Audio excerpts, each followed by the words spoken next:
کہ یہ مہنگائی اللہ سبحانہ تعالیٰ جو کر رہے ہیں یہ اس لیے کر رہے ہیں کہ اللہ رب العزت ہمیں زبردستی محمد رسول اللہ صلی اللہ علیہ وآلہ وسلم کی سادہ زندگی اختیار کرنے کی طرف کھینچ کر لا رہے ہیں.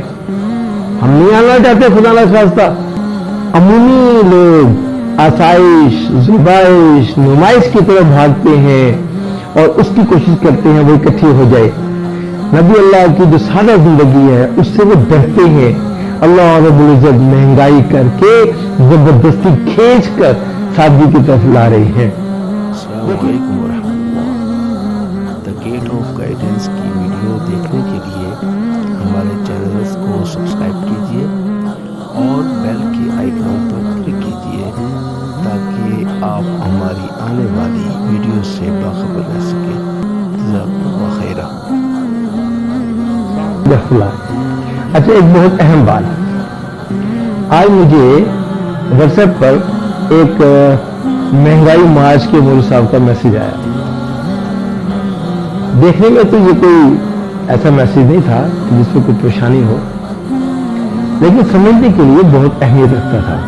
میرے لیے, آپ کے لیے, ہم سب کے لیے یہ بہت اہمیت رکھتا ہے کہ ہمیں اس بات کو سمجھیں. اصل بات کیا ہے؟ دیکھیں, بات یوں ہے کہ میرا آپ کا سب کا یقین ہے کہ اللہ سبحانہ تعالیٰ کے حکم سے اس کائنات میں سب کچھ ہو رہا ہے. اللہ رب العزت نے اس کائنات کو بنایا اور اس کائنات کو چلانے والے بھی اللہ رب العزت ہیں, اور اس کائنات میں جتنی بھی مخلوق ہے وہ جب سے پیدا ہوئی اور جب تک رہے گی وہ اللہ سبحانہ تعالیٰ کے حکم سے ہی چلے گی. کوئی مخلوق ایسی نہیں ہے جو اللہ رب العزت کے حکم کے بغیر اپنے سے کچھ کر سکے, نہیں کر سکتے. اسی معاملے میں ہم نے یہ بات سمجھنی ہے کہ جب پوری کائنات میں تمام چیزیں سوائے اللہ کے باقی سب مخلوق ہیں اور وہ سب مخلوق اللہ کے حکم کے بغیر کچھ نہیں کر سکتی, ایسے ہی مہنگائی بھی اللہ کی طرف سے آئی ہوئی ایک مخلوق ہے. جب تک اللہ سبحانہ تعالیٰ نہیں چاہیں گے یہ تبدیل نہیں ہو سکتی. یہ تو ہر مسلمان کا یقین ہے اور ایمان ہے. اب بحیثیت ایک مسلمان مہنگائی کے اوپر چیخو پکار کرنا یہ سمجھ میں نہیں آتی ہے. دوسری بات سمجھے, جب سے اللہ سبحانہ تعالیٰ نے حضرت انسان کو بنایا, آدم علیہ السلام علی نبینا علیہ السلام کو بنایا, شیطان کو کہا گیا کہ سجدہ کرو, شیطان نے اللہ کا حکم نہیں مانا, ابلیس ٹھہرا. اب ایک مقابلے کی صورت بن گئی. شیطان نے کہا کہ میں اس بندے کو ہمیشہ کے لیے بہکاؤں گا, ورگلاؤں گا اور اللہ سے دور کر دوں گا, اللہ کے غصے میں بھیج دوں گا اور یہ ہمیشہ کے لیے ناکام ہو جائے گا. اللہ سبحانہ تعالیٰ نے بھی اس کی تمام باتیں مان کر کہ تو کیا مطلب زندہ رہے گا, انسان پر ایسے ایسے غالب آ سکتا ہے, یہ ساری باتیں مان کر, لیکن ساتھ میں یہ بھی کہہ دیا کہ جو بندہ تیری بات کو چھوڑ کر ایک بار توبہ کر لے گا اور میری طرف آ جائے گا, میرا حکم ماننے لگے گا تو میں اس کے پیچھے تمام گناہ معاف کر دوں گا. تو شیطان کی تمام محنت ضائع ہو جاتی ہے. اب یہ بات ہمیں اور آپ کو سمجھنی ہے. یہ شیطان ہمیں ایسے گناہ میں اور ایسی باتوں میں ملوث کرتا ہے کہ ہم توبہ کی طرف جا ہی نہ سکیں. یعنی اب شیطان ہمیں کیا سمجھاتا ہے, مہنگائی بہت ہو گئی ہے اور بھائی تمہیں تو بہت محنت کرنی ہے, ذرائع وسائل اور اسباب کی طرف دوڑ لگانی ہے اور اس کے اوپر بہت زیادہ توجہ دینی ہے, ورنہ تم تو بھوکے مر جاؤ گے. اور تمہیں تو آسائش, آرام, سہولت, نمائش یہ تو تم پوری نہیں کر سکو گے. اب انسان کیا کرے گا؟ اس کے لیے دو باتیں آ گئی. نمبر ایک, وہ بھاگے گا وسائل کی طرف اور وہ بھاگے گا اسباب کی طرف, وہ بھاگے گا اپنے سے کچھ ہونے کی طرف. اب مسلمانوں سے پوچھو بھائی آپ اتنا وقت دنیا داری میں کیوں لگا رہے ہو, تو کہیں گے یار ہم نے بچوں کو نہیں پالنا. اب کیا ہوا کہ جو ایمان تھا اور جو یقین تھا کہ اللہ سے سب کچھ ہوتا ہے, وہاں سے تبدیل ہو کر میری محنت سے کچھ ہوتا ہے یا میرے ذرائع وسائل اسباب سے کچھ ہوتا ہے. میں بچوں کو پالتا ہوں या मेरे ज़राए वसाइल असबाब, मेरी दुकान, मेरी कारोबार, मेरे ये जो ज़राए हैं, इनसे मैं पलता हूँ और मेरे बच्चे पलते हैं।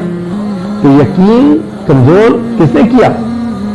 महंगाई से डरा कर शैतान ने हमें दूसरी तरफ सोचते हुए मजबूर कर दिया और हम चल पड़े। अब इस बात को हम कमजोरी नहीं महसूस करते। कमजोरी महसूस करेंगे कि ये बात गलत है, तभी वो तौबा पे जाएंगे। अब शैतान ने ऐसे रास्ते को डाल दिया कि जिसको हम गलत ना समझें और गलत नहीं समझेंगे वो तौबा भी नहीं करेंगे। दूसरी बात अब इसमें यूं है कि समझने की बात है कि एक तो हो गया भी हमारे साथ क्या मसला हुआ, हम किस तरह से अपनी डगर से हट गए, अल्लाह सुब्हानहू व तआला के अहकामात से दूर हो गए। जब वसाइल और असबाब में लगे तो नमाजें भी आगे पीछे हो गई। जब वसाइल और असबाब और कमाने में लगे और खौफ खाया महंगाई से, तो क्या किया? अब दो नबरियां भी शुरू हो गई, धोखा शुरू हो गया, झूठ शुरू हो गया और कत्ल गारत शुरू हो गई, जुल्म शुरू हो गया।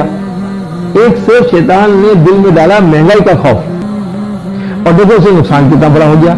हजरत इंसान किस तरफ चल पड़ा। दूसरी बात कि भाई अब ये कैसे ठीक हो, इसको ठीक करने के दो तरीके। नंबर एक, हर कोई मुसलमान वो यकीनन अपना एक उस्ताद जरूर बनाए, किसी बुजुर्ग के साए में बैठकर उससे मशवरा करके अपनी जिंदगी को डाले। ऐसे बुजुर्ग जो कि दुनियादारी को ज्यादा अहमियत नहीं देते और दीनदारी को ज्यादा अहमियत देते हैं और अल्लाह वाले हैं, उनकी महफिल में बैठो, उनसे मशवरा करो और मशवरा करके अपनी जिंदगी भी रूहानियत की तरफ लेके आओ। ये हो गया पहला तरीका। देखो इससे अल्लाह सुब्हानहू व तआला ने मुसलमानों को हमेशा के लिए पूरी दुनिया में खलीफा बना के भेजा है और खलीफा ये इंसान दुनिया में जब खिलाफत करेगा तो बाकी जो गैर मुस्लिम हैं वो उसकी खिदमत में लगेंगे। खेती बाड़ी करना गैर मुस्लिम का काम, कारखाने चलाना गैर मुस्लिम का काम, वो मेहनत करेंगे, दुनिया में मिट्टी मिट्टी होंगे और नई नई चीजें बनाएंगे और सहूलत और आराम अल्लाह सुब्हानहू व तआला अपने प्यारे बंदों मुसलमानों को देंगे। और दूसरा तरीका ये है कि हम सादगी इख्तियार करें। अच्छा, सादगी के ऊपर बहुत ही अहम बात हो सकती है।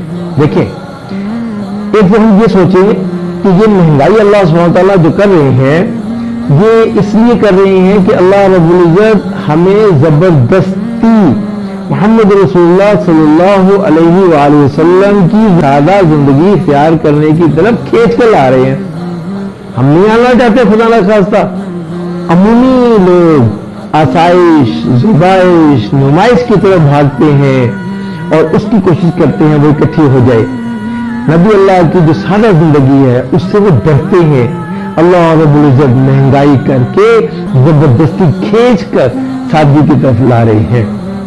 देखिए, इकोनॉमिक्स और कॉमर्स के जो प्रोफेसर हैं और उसको पढ़ाने वाले या समझने वाले हैं वो महंगाई का क्या इलाज बताते हैं। वो महंगाई का इलाज सिर्फ एक ही बताते हैं, जहां महंगाई बढ़े, प्राइस बढ़ जाए, वहां डिमांड कम कर दो।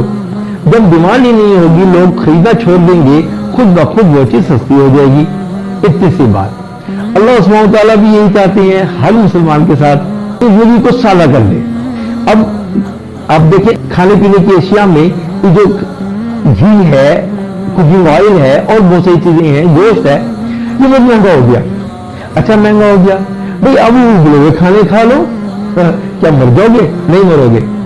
नबी अल्लाह देखो भूले हुए गोश्त से खाना खा लेते थे, 2 सालन इकट्ठी करके खाना नहीं खाते थे, एक ही चीज से खाना खा लेते थे।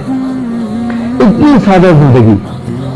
अब ये सादगी की तरफ अल्लाह सुब्हानहू व तआला हम चाहें या ना चाहें जबरदस्ती खींच कर हमें महंगाई से डरा कर नबी अल्लाह वाली जिंदगी की तरफ ला रही है। अब इसमें या तो हम खुशी खुशी आ जाएं तो बहुत अच्छा, तो वह भी मिल जाएगी, अल्लाह की रजा भी मिल जाएगी, वरना अल्लाह सुब्हानहू व तआला ऐसे ही 4 जूते भी मारेंगे, 100 प्याज भी खिलाएंगे और फिर जिंदगी वैसे ही गुजारनी पड़ेगी जैसे नबी अल्लाह की सादा जिंदगी थी। पता नहीं फिर अल्लाह सुब्हानहू व तआला कबूल करें या ना करें। तो भाई मेरे और आपके लिए सबक ये है, आज की जो महंगाई हुई है, ये दौर चल रहा है, ये तो कभी वैसे खत्म नहीं हुआ, मेरे ख्याल में कभी खत्म नहीं हुआ। हमेशा यही रहा कि बहुत महंगाई, बहुत महंगाई, बहुत महंगाई। ये महंगाई जो भी है, इसके ऊपर चीखो पुकार करने से बेहतर है, अपने ईमान यकीन को कमजोर करने से बेहतर है कि अल्लाह सुब्हानहू व तआला ने जो हमें तरीके बताए और नबी अल्लाह की जो सुन्नत है और नबी अल्लाह के जो तरीके हैं जिंदगी गुजारने का, उसको खुशी खुशी इख्तियार कर लो, सारे मामला ठीक हो जाएंगे, अल्लाह भी खुश हो जाएंगे और दुनिया में खिलाफत भी मिल जाएगी और बहुत ही अच्छी सादा और बहुत ही बेहतरीन जिंदगी गुजारेंगे इंशाअल्लाह। अल्लाह आप लोगों को ज़रा खैर दे। अस्सलाम वालेकुम।